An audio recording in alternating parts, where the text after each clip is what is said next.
Mike Tomlin has spoken. Oh yes. Pre-draft interviews, pre-draft press conferences. Stay by your phone, man. I may need you. Let me say this.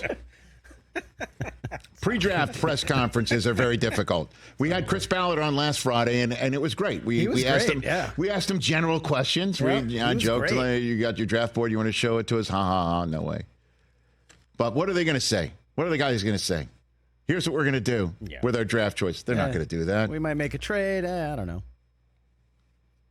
So Mike Tomlin, however, these are the two best sound bites that we have here. They're 20. They're at 20. They're 20. No, I mean, they're not in the quarterback game.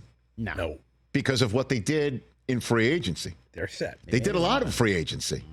They were active. And that's what Mike Tomlin says is informing their decision for the draft. I'm also excited about our draft because of just the quality work that we've been able to get done in free agency. You know, it's two means by which we develop our football team for 2024 that goes with existing talent. It's free agency and the draft, and we've been very active in free agency, and, you know, that makes you really comfortable as we lean in on draft weekend so that, you know, we've addressed a lot of needs and you don't feel overly thirsty in any particular area, and I just think that that's a good feel as you go into the weekend. Not overly thirsty. Black and gold. Here we go. Well, they're not overly thirsty at quarterback. No. Now, let me ask you this question. Had they just stuck with the room of Pickett and Rudolph, as we had heard from our friend Jerry Dulac of the Pittsburgh Post-Gazette, remember I had him on after President's Day weekend because that was his report, is that they were going to stay tight. They're going to run back Pickett and Mason Rudolph. Run it back. And not interested in Cousins or anybody else. And they wound up finding interest with Russell Wilson because they could get him for the league minimum, and interested in Justin Fields because they wound up being able to get him for a conditional draft choice, third-day draft choice in next year's draft.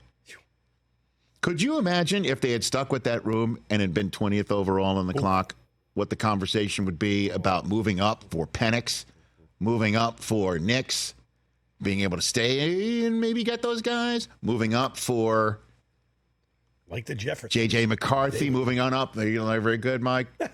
You imagine the different tenor of the conversation? They would not. They'd be in Bo Nix territory. The maybe? media would be overly thirsty on this subject matter, and they are not.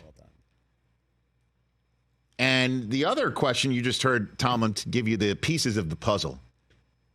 This is what Steeler fans, many of them about Tomlin, they're like, he talks and he tells you a lot of the obvious, but it sounds great, and you media types just gobble it up. And meanwhile, it's been a while since we've been to the AFC Championship game, yada, yada, yada, right? You hear that a lot from Steeler fans? Well, and guilty as charged. I love gobbling up Mike Tomlin. He makes me want to run through a wall. And so did, by the way, every player who, I shouldn't say every player, mostly every player that's coached by him feels the same way. Yeah.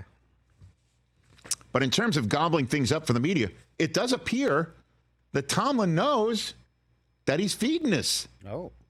Some coaches go to pro days to get a close-up look at a prospect. Some coaches go to pro days to do that, and also because they love to coach, as Tomlin is one of those. But how about him saying why he likes to go to pro days as well? Sometimes at pro days, I'm looking at people that I'm not interested in because I know everyone's watching. And so that's to be bluntly honest, there's not a lot of my peers that work on the pro day circuit the way that I work. And so I understand my movement, what I pay attention to, who I conversate with, all becomes media fodder. And so sometimes I have fun with you guys. That's amazing. If I may, I think when he says that some of his peers don't work the pro day circuit, I think he is, I shouldn't put words or ascribe, but I think what I'm picking up, he's one of those guys that does get down with these prospects and work on footwork. And Belichick did a lot of that too. Yeah.